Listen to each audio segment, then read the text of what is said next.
హిందూ రాష్ట్రం చేద్దాం రండి, చాలా ఊపందుకుంది నినాదం. ఓకే హిందువుగా భగవద్గీత పట్టుకొని ఇది లాభం అయితే నేనే చెప్తాను. కానీ హిందూ రాష్ట్రం అవ్వడం వల్ల ఎన్ని నష్టాలు ఉన్నాయి ఇప్పుడు మీకు కళ్ళకు కట్టినట్లు వివరిస్తాను వినండి. అసలు బ్రిటిషర్స్ మన దగ్గర ఎందుకు వచ్చారు?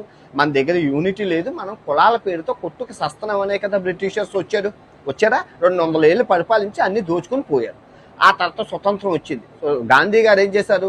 మళ్ళీ హిందువులందరూ ఒక దగ్గర ఉంటే మళ్ళీ కొట్టుకు సస్తారేమో అని కొందరు ముస్లింలు, కొందరు మైనారిటీలు ఉండడం వల్ల మన దేశం పక్క దేశాలతో పోల్చుకుంటే బాగానే ఎదిగింది. ఆ పక్కన రిపబ్లిక్ ఆఫ్ పాకిస్తాన్ అని చెప్పి ముస్లిం దేశంలో రిపబ్లిక్ పెట్టుకున్నారు. ఏమైంది? సంకనాకిపోయింది, అడుగుతుంటుంది. ఓకే, ఈ పక్కన బంగ్లాదేశ్, అదే రిపబ్లిక్ ఆఫ్ బంగ్లాదేశ్, ఏమైంది? సంకన. ఇక్కడ ఇప్పుడు మీరు చూసుకుంటే హిందూ రాష్ట్రం పత్యాపారం చేస్తున్నారు. కానీ ఇప్పుడు మళ్ళీ ఓకే వీళ్ళు అన్నట్లు హిందూ రాష్ట్రంలో నేను ఒక హిందూ కాబట్టి హిందూ రాష్ట్రం అవుతుంది. ఓకే, బాగానే ఉంది. నా పిల్లలు నా మనవాళ్ళు అందరూ హిందువులే ఉంటాం. పక్క మైనారిటీ మతాలు ఏవైతే ఉన్నాయో అవన్నీ వెళ్ళిపోతారు, ఆ పక్క దేశాలకు వెళ్ళిపోతారో అయిపోయింది. సో ఇప్పుడు అసలు సమస్య ఏంటంటే మన దేశంలోని ఈ కులాల పేరుతో కొట్టుకుసేస్తారు.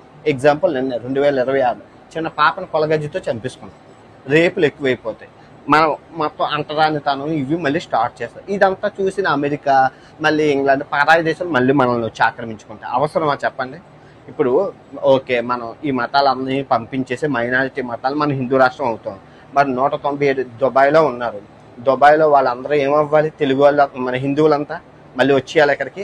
50,000 60,000 సంపాదించుకుంటున్నారు ఇక్కడ. మనం ఇదిగో ఇక్కడ నువ్వు అన్నం పెట్టవు, అక్కడ బతకనవు. ఇదేం గోల ఇది? 197 అమెరికాలో బతుకుతున్న హిందువులు ఏమవ్వాలి? సో ఇదంతా తలనొప్పి, ఇదంతా అయ్యే వ్యాపారం కాదు, జస్ట్ ఓటు బ్యాంకు కోసం.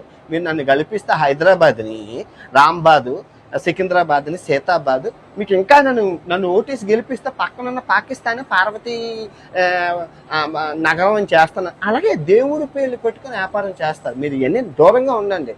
మతోన్మాదం తారాస్థాయికి పెరిగిపోయింది. దానివల్ల ఇప్పుడు దుబాయ్ చూడండి, దుబాయ్ 197 దేశాల వాళ్ళు కలిసిమెలిసి పనిచేసి అభివృద్ధి తీసుకెళ్లారు. కలిసిమెలిసి పనిచేస్తేనే అభివృద్ధి సాధిస్తాం. కానీ గొడవలు ఆడుకొని కొట్టుకు చేస్తే రూపాయి రాదు. తర్వాత బొచ్చు మిగులుతుంది, బొచ్చు. అర్థమవుతుందా?